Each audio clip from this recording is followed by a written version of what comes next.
हरि हराय नम कृष्ण जय गोसाई जार मुई तार संकीर्तन कहे नरोत्तम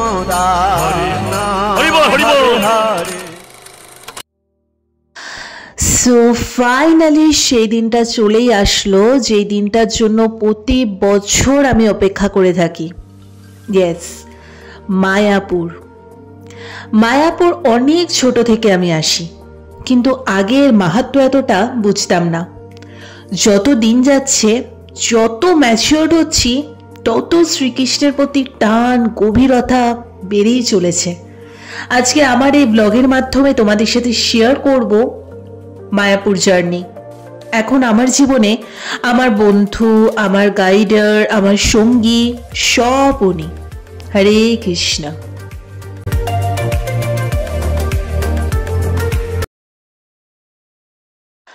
এই বছরের জার্নিটা আমরা গাড়িতেই করেছি। প্রতি বছর আমরা ট্রেনে আসি, কিন্তু এই বছরটা আমরা গাড়িতেই জার্নিটা করেছি। সকাল 10:30 থেকে আমাদের জার্নি স্টার্ট হয়েছে। মাত্র 2 থেকে 2.5 ঘন্টার মধ্যেই কিন্তু মায়াপুরে আরামসে পৌঁছে যাওয়া যায় গাড়িতে। তো আমরা মোটামুটি 12টা 12:30 নাগাদ একটা ভাতের হোটেলে দাঁড়িয়েছিলাম, কারণ সকালবেলা জাস্ট চা বিস্কুট খেয়ে বেরিয়ে গেছিলাম। তাই দুপুরের লাঞ্চটা আজকে বাইরে থেকে করে কিন্তু মায়াপুরের ভেতরে আমরা এন্ট্রি নেব। সো চলো, যেখানে আমরা খাওয়া দাওয়া করতে এসছি, সারি সারি এত রং বেরঙের ফুল দেখে না নিজেকে আটকে রাখতে পারলাম না। ছোট্ট করে একটু ভিডিও তোমাদের সাথে শেয়ার করলাম। ওকে, সো অলমোস্ট 12:30 বাজে। আমরা অনেকটা দূর চলে এসেছি, আর 1/2 ঘন্টা বাকি মায়াপুর যেতে। তাই ভাবলাম এখান থেকে লাঞ্চটা করে নিই। সো চলো আপাতত লাঞ্চ তাড়াতাড়ি করে নিই, কারণ এখন তো মোটামুটি মায়াপুরে পৌঁছালেও আমরা কুপনও পাবো না, আর ভবনে খেতেও পারবো না। সো ভবনে রাতে খাবো ডেফিনেটলি। তো এখন আপাতত এখান থেকে লাঞ্চ করে নিচ্ছি। একটা ভালো জায়গা দেখে দাঁড়ালাম আমরা। সো চলো একদম নিরামিষ হালকা পাতলা একটু লাঞ্চ টাঞ্চ করে চলে যাই। বেশ তাড়াতাড়ি হলো আর খুব স্মুথ হলো আমাদের জার্নিটা আজকে। সো যাই হোক, আমাদের সাথে তোমরা সাথে থাকো, পুরো ব্লগটা এনজয় করতে থাকো। দুপুরে লাঞ্চে ছিল সাদা ভাত, ডাল, লেবু, আলুর চিপস, একটা শুক্তো, আলু ফুলকপির তরকারি, এই সমস্ত। একদম হালকা পাতলা লাঞ্চটাই আমরা প্রেফার করলাম। আর দেখতে পাচ্ছ তো, আমি ভাইকে ভাত তুলে দিচ্ছি, কারণ এত এক্সেসিভ ভাত দিয়ে দিয়েছে কি আর বলবো। তো যাই হোক, এখান থেকে আমরা তাড়াতাড়ি করে লাঞ্চটা করে আর 1/2 ঘন্টা মতো লাগবে জাস্ট মায়াপুরে পৌঁছাতে। তো আমি তো ভীষণ এক্সাইটেড যে কতক্ষণে গিয়ে মায়াপুরে গিয়ে পৌঁছাবো।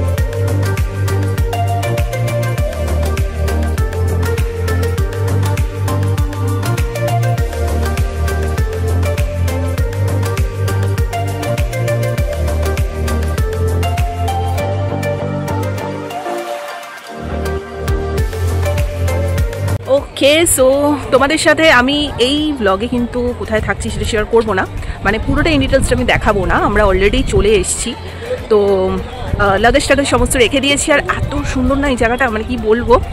দেন এখন সবে কটা 2-2:30 মতো বাজে। তো মন্দির তো ডেফিনেটলি বন্ধ আছে, বিকেলের আগে খুলবে না। তাই ভাবলাম এখন বাকি চারপাশে একটু ঘোরাঘুরি করি। সো চলো, আর সাইট সিন কালকে করবো। সাইট সিন বলতে সেরকম কিছু নেই, একটু গোশালাটা যাওয়ার দিকে ইচ্ছে আছে, ব্যাস, আর কিছুই না। তো চলো আপাতত যেটুকু টাইম আছে চারপাশটা একটু ঘুরে নিই।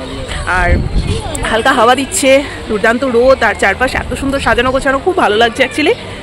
তো চলো আপাতত আমিও ঘুরি, আর যতটুকু পারবো তোমাদের সাথে শেয়ার করবো। আর যেখানে আমরা থাকছি সেটার উপরে ইন ডিটেলসে ভিডিও নেক্সট পার্টে আসবে, ঠিক আছে? তোমরা ডেফিনেটলি আমি বলবো যে এখানে পারলে এসো, এই জায়গাটাতে এসে থেকো, খুব ভালো লাগবে, মানে দারুণ। আমি সমস্ত কিছু বলে দেবো, কত কি রুম রেন্ট, নাম কি, সবটাই তোমাদের সাথে শেয়ার করবো নেক্সট পার্টে। সো চলো আপাতত তোমরা সাথে থাকো আর দেখতে থাকো। প্রচুর মানুষ, মানে লোকে লোকারণ্য মায়াপুর, ঠিক আছে। আর যেহেতু আজকে রবিবার, তো আজকে ভিড় আরও বেশি। আর আমরা নিজেরাই বলছি না যে আমরা একদমই হোটেল পাইনি, তো আমরা প্রত্যেকবার এসে গীতা ভবনে থাকি, এই যে গীতা ভবন। বাট এইবারটা যেহেতু এই ভবনটা ফাঁকা ছিল না, তাই আমরা একদম এটার অপোজিটেই হচ্ছে ঈশ্বরদয়ান ভবন, মানে যেখানে আমরা আছি ওটাতেই স্টে করব। সো যাই হোক, এখনও অবধি তো নতুন মন্দিরটা খোলার কোনো গল্প দেখতে পাচ্ছি না, কারণ এখনও প্রচুর কাজ বাকি আছে ওঠার, যেটুকু দেখলাম। এটা আই থিঙ্ক আরও 2 বছর তো লেগেই যাবে মন্দিরটা ওপেন হতে হতে, নতুন মন্দিরটা। তো তোমাদের সাথে বাইরে থেকে শেয়ার করব। ভেতরেও টিকিট কেটে ঢোকা যাচ্ছে, মানে অনেকে টিকিট কেটে ভেতরে ঢুকে দেখছে যে কতটুকু তৈরি হয়েছে কি হয়নি। বাট আমার খুব একটা ইচ্ছে নেই ওই সব কনস্ট্রাকশনের কাজ দেখার। আমি বাইরে থেকে তোমাদের সাথে পুরোটা শেয়ার করে দিচ্ছি। আর মেন মন্দিরে তো অ্যাজ ইউজুয়াল ক্যামেরা এলাও না, তো মেন মন্দির এখন খোলেও নি, যদিও আমরা বিকেলে কীর্তন করতে যাবো মেন মন্দিরে, এখন তো খোলেনি। তো খুব ভালো লাগছে অ্যাকচুয়ালি গোদা ভবনের ভেতর থেকে হাঁটতে হাঁটতে হাঁটতে তো পুরোটা ঘুরছি, সবাই দেখতেই পাচ্ছ প্রচুর ভিড়, মানে মানুষজন বসে গল্প করছে, ছবি তুলছে, লটে লটে প্রচুর মানুষজন, অনেক ফ্যামিলি নিয়ে এসছে, এত ভিড় মানে কি বলবো, আজকে সানডে বলে হয়তো আরও বেশি ভিড়। যাই হোক, তো চলো তোমাদের সাথে একটু বাইরে থেকে মেন যেখানে এসছি সেটা দর্শন করাই। প্রচুর মানুষ, সব পিকনিক টিকনিক করছে গোল গোল করে বসে, মানে মানুষের ঢল নেমেছে আর কি আজকে। উরে বাবা রে, হরে কৃষ্ণ। খুব সত্যি কথা বলতে, গীতা আমি আজ অব্দি কোনোদিনও পড়ে দেখিনি। গীতার বইটা কি জানি, এত ছোট থেকে এখানে আসি, প্রতি বছরই আমরা আসি, কিন্তু কোনোদিনও গীতা কিনে গীতা পড়ার সাহসটা কখনো করে উঠতে পারিনি। তো হঠাৎ করে এবারে এসে না, মানে হঠাৎই আমি বইয়ের দোকানগুলোর সামনেটা দাঁড়িয়ে পড়লাম, আর জাস্ট নর্মালি দেখছিলাম। আমি যে কিনবো, আমার কিন্তু কোনো মানে সেই মেন্টালিটিই ছিল না যে আমি কিনে নিয়ে আসবো জিনিসটা।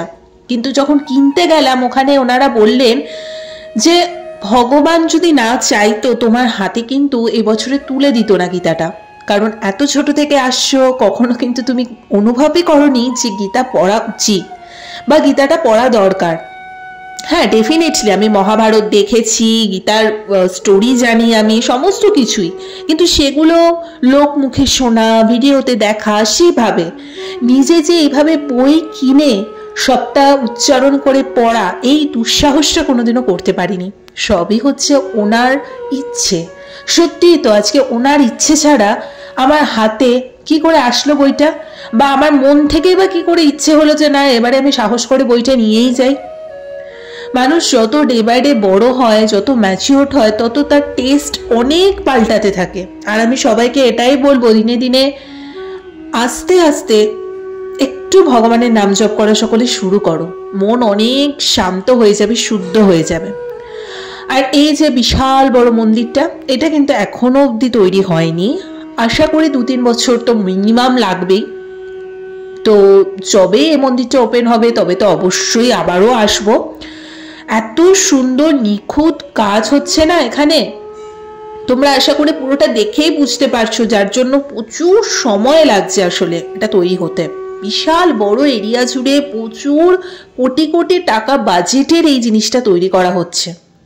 আশা করি যখন সবটা হয়ে যাবে খুব ভালো লাগবে। তো এই বছরের প্রথম উপহারটা আমি তো ওনার কাছ থেকে পেয়েই গেলাম, সেটা হচ্ছে ভগবদ গীতা। আমার গায়ে লিটারালি কাঁটা দিচ্ছিল, মানে আমি ওনাদের বারবার বলছিলাম যে আমি পারবো তো পড়তে, মানে এটার কি কোনো নিয়ম আছে?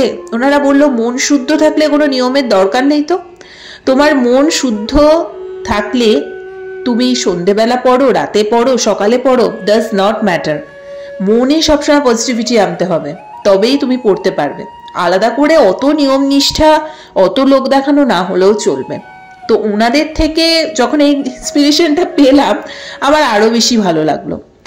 যাই হোক, আমরা ঘুরতে ঘুরতে এই গোপী ড্রেসগুলো দেখলাম, এগুলো 1000 টাকা করে। আমি নেক্সট টাইম ইচ্ছে আছে মথুরা বৃন্দাবনে এরকম একটা ড্রেস পরে নিজেকে সুন্দর করে সাজিয়ে তোলার। আমি এখানে অবশ্য এটা কিনিনি, বাট আমার ডেফিনেটলি ইচ্ছে আছে, এবং মথুরা বৃন্দাবনের ইচ্ছেটাও খুব শিগগিরই পূরণ হবে, সেটাও আমি জানি।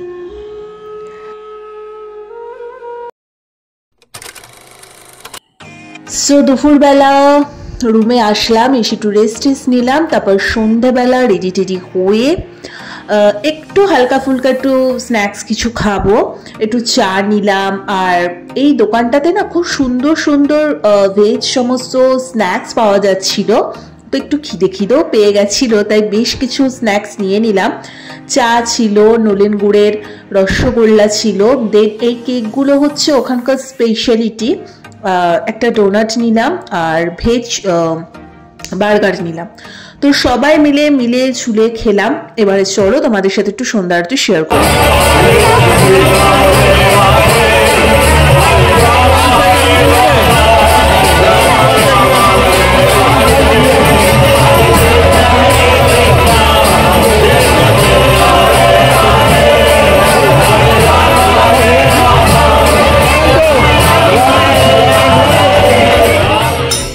হরে রাম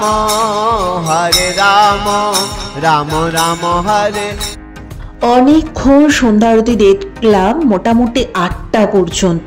তো ভেতরে যেহেতু ক্যামেরা একদম অ্যালাউ নেই, তাই তোমাদের সাথে কিন্তু এটা মায়াপুর টিভি চ্যানেল থেকে আমি স্ক্রিনশট মেরে শেয়ার করেছি। আশা করি দেখেই বুঝতে পেরেছো তোমরা। তো যাই হোক, রাতে ডিনারটা কিন্তু ঈশ্বরদয়ন ভবনের নিচেই আছে, সেখান থেকেই করলাম। আমরা আলাদা করে গদা ভবনে গিয়ে টিকিটে বছরে কাটেনি। এত সুন্দর একটা হোটেল আমরা, মানে হোটেল না, এটা ভবন আমরা নিয়েছি। ইন ডিটেলসটা পরে তোমাদের সাথে শেয়ার করব। আজকে রাতের খাবারের যে কুপনটা ছিল সেটা 100 টাকা, রাতের ডিনারটা 100 টাকা, আর দুপুরের লাঞ্চটা 150 টাকা। 100 টাকার মধ্যে বিভিন্ন টাইপের ডিশ এখানে রয়েছে, তোমাদের তো দেখিয়েই দিলাম, আশা করি বুঝতেই পেরেছো। আর গরম গরম এই খাবারগুলো খেতেছি কি ভালো লাগছিল কি বলবো। আর এখানে কিন্তু যথেষ্ট মাত্রায় ঠান্ডা ছিল, স্বাভাবিক। আর মনটা এত শুদ্ধ লাগছিল, এত শান্ত লাগছিল কি বলবো, সত্যি। যাই হোক, এগুলো এই অনুভূতিগুলো এসে তোমাদের ফিল করতে হবে। এগুলো সবকিছুই ভিডিও করে করে বোঝানো যায় না। আর স্পেশালি মন্দিরের ভেতর একদমই ক্যামেরা অ্যালাউ নেই।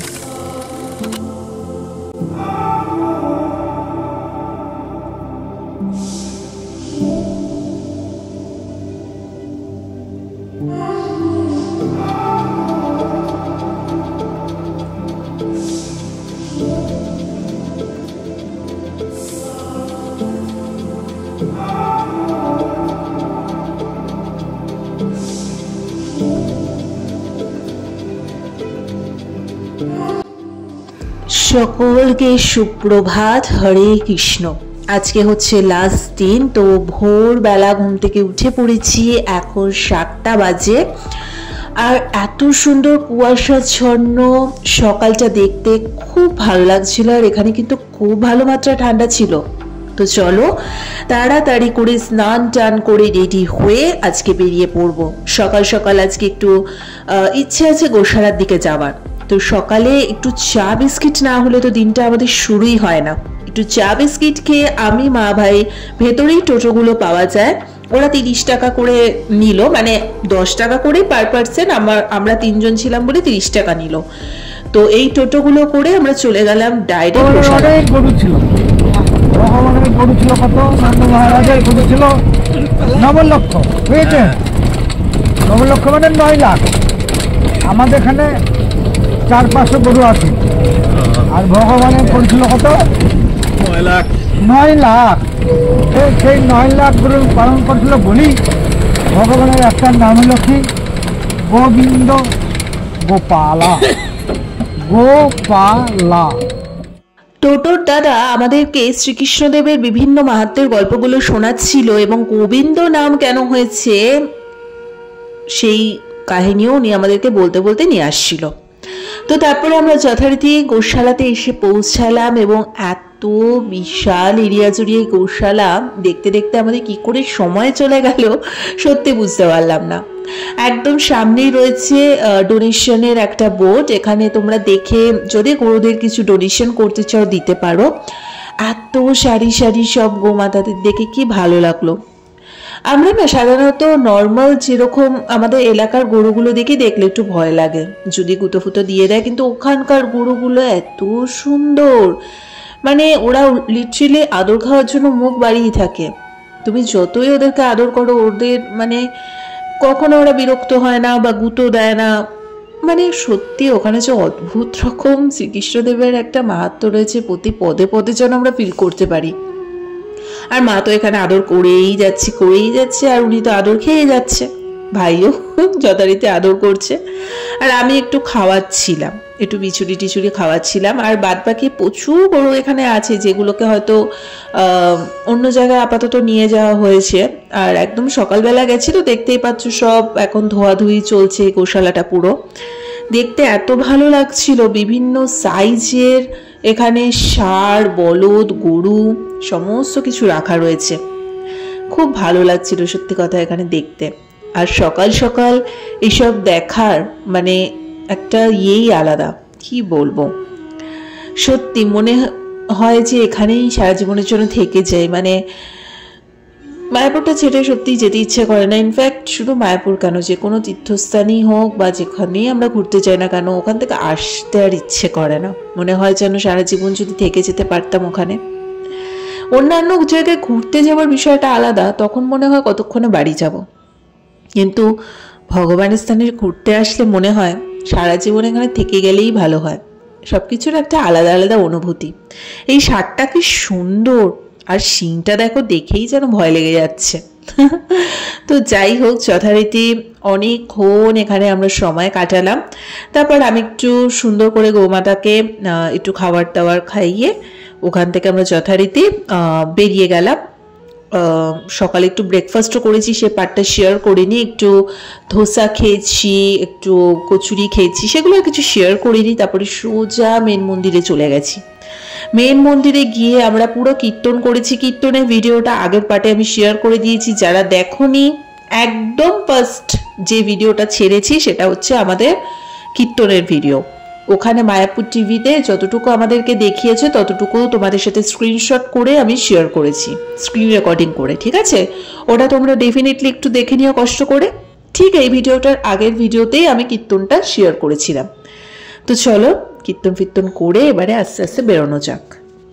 ওকে, আমাদের সকালের কীর্তনটা করা কমপ্লিট। অ্যাকচুয়ালি কিচ্ছু ভেতরে যত ফোন অ্যালাউ না, কিছু দেখাতে পারিনি। তো আমি চেষ্টা করবো কোনো একটা চ্যানেলে হয়তো এখানে তোলা হয়, মায়াপুর টিভির টাইপের কোথাও একটা হয়তো দেখানো হয় প্রতিদিনের কীর্তনটা। যদি ভেতরটা দেখানো সম্ভব হয় তো ডেফিনেটলি তোমাদের সাথে আমি শেয়ার করবো।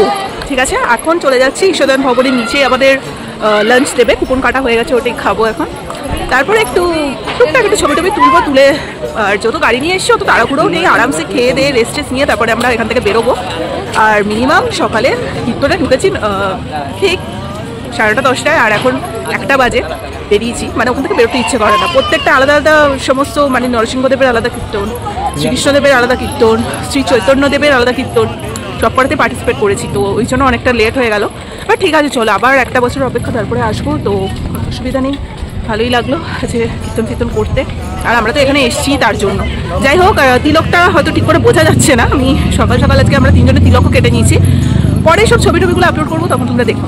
এখন তোমরা সাথে থাকো, দেখতে থাকো। আর কতটুকু ভিডিও ওইভাবে করতে পেরেছি জানি না, যতটুকু সম্ভব হয়েছে তোমাদের সাথে শেয়ার করেছি। আর তোমরা অবশ্যই যারা এখন অবধি মায়াপুরে আসোনি, এসে ঘুরে যেও।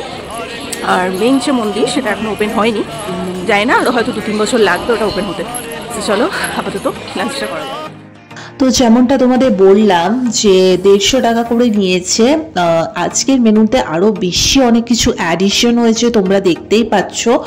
অনেক ধরনের সবজি, পায়েস, মিষ্টি, পাঁপড়, ডাল, ইঁচড়, পনির, রাজমা, অনেক কিছু ছিল, তার সাথে ভাজাভুজি, ফ্রাইড আইটেম। সো ফাইনালি এই বছরের মতো আমাদের মায়াপুর ট্রিপ ইজ ওভার। আবার নেক্সট ইয়ার আসবো, ডেফিনেটলি আসবো। প্রতি বছর যেরকম আসি, ভগবান চাইলে আবার আসবো। তো যতটুকু পসিবল হয়েছে আমার পক্ষে তোমাদের সাথে ভিডিও শেয়ার করেছি। আই হোপ যতটুকু ইনফরমেশন দেওয়া যায় তোমাদের দিয়েছি। আর বাকি যে ভবনে আমরা ছিলাম সেটার ইন্ডিটেলসটা আমি নেক্সট পার্টে তোমাদের সাথে শেয়ার করে দেবো। সো সবাইকে এটাই বলবো, সকলে নাম জপ করো, ভগবানের নাম কীর্তন করতে থাকো। হরে কৃষ্ণ, রাধে রাধে। আর আমার একটা মোটিভেশনাল চ্যানেল আছে, গীত স্ট্র্যাটেজি মোটিভেশন চ্যানেল, সেটাও সাবস্ক্রাইব করে দিও। ওখানে আমি মোটিভেশনাল বিভিন্ন স্পিরিচুয়াল বলো বা যে কোনো মোটিভেশনাল পজিটিভ আমি ভিডিও ওখানে শেয়ার করি। সো চলো, মনটা তো ভীষণ খারাপ লাগছে, একদম যেতে ইচ্ছে করছে না। আর এবারে যেহেতু গাড়িটা নিয়ে এসেছি, তাই বেশ অনেকটা টাইম আমরা নিজেদের মতো অনেক এখন সময় কাটাতে পারলাম এই বছরটা। আর এই বছরে ভগবানের কাছে এসে একটা আলাদা রকমের স্যাটিসফ্যাকশন, শান্তিই ছিল অন্যরকম। প্রত্যেক বছরই খুব ভালো লাগে, বাট এই বছরটা একটু অন্যরকম লাগলো, আরও বেশি স্পেশাল লাগলো। তো যাই হোক, বছরের শুরুতে এরকম যে ঠাকুরের কাছে আসতে পারবো, এটাও তো একটা ভাগ্য, তাই না? তো আর ভগবানের সবথেকে বড় এবছরের গিফট হচ্ছে ভগবদ গীতা, যেটা সত্যি ঈশ্বর না চাইলে আমার হাতে উনি পৌঁছাতে পারতেন না। একমাত্র এটা তো আমি কিনিনি, এটা ভগবান একমাত্র উনি চেয়েছেন বলেই আমার হাত অব্দি এসে পৌঁছেছে। এবং আমার এখন টার্গেট যে গীতা প্রতিদিন একটা করে অধ্যায় কমপ্লিট করা। আমি মা দুজনেই পাঠ করব। আর সেরকম হলে তোমাদের সাথে না হয় মোটিভেশনাল চ্যানেলে আমি আগে নিজে সবটা জেনে নিই, তারপর তোমাদের সাথে সবটা আমি ডিটেলসে শেয়ার করবো ওখানে। যারা ইন্টারেস্টেড ওখানে ভিডিওগুলো দেখবে, আর যারা ইন্টারেস্টেড না স্কিপ করে যাবে। আবার নেক্সট এপিসোডে তোমাদের সাথে দেখা হচ্ছে। আর নেক্সট পার্টে আমরা কোথায় ছিলাম সেটা তোমাদেরকে শেয়ার করে দেবো। তো সকলে এটাই বলো, হরে কৃষ্ণ, সকলে ভালো থাকুক, ভগবান সকলে মঙ্গল করুক, এটাই সবসময় চাই। আর মনে সবসময় পজিটিভিটি এনো, ওই কারোর প্রতি নেগেটিভিটি একদম আনবে না, সবসময় অলওয়েজ বি পজিটিভ থাকবে, তাহলে সব কিছুই ভালো হবে, অটোমেটিক্যালি তোমাদের হাতেই সব চলে আসবে। তো চলে যাচ্ছে আমাদের এখানে, টাটা। এই বছরের মতো মায়াপুরের ভ্রমণ এখানেই ইতি। নেক্সট ইয়ার আবার আসছি।